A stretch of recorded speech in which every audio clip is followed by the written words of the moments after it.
What is your advice to people who really do want to plan for their future? They want to Yeah. start investing, but they feel like they just That's great. So a couple things on that. I think one, you can get started wherever you're at. That's the way I built my firm. As I said, I don't care what your asset size is. I don't care what your goals are. We want to work towards them, and we can do stuff now that will benefit us for the future. Let's say, so I would say don't be intimidated by not having enough. There's no amount that's needed to be able to create an account. You can have an account sit on zero until you're able to put your first 50 bucks in. That's the emphasis of what we're doing, is making sure that everyone's starting.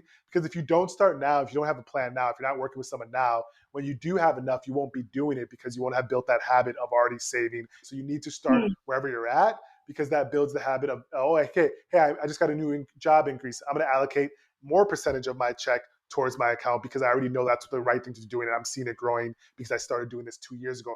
Rather than, oh, okay, I'll wait till I get money. That's just not the way it should be done. If you look at any investment calculator, if you're young, starting early with whatever amount you can will bode well from you 5, 10, 15 years down the road because of the way compound interest works.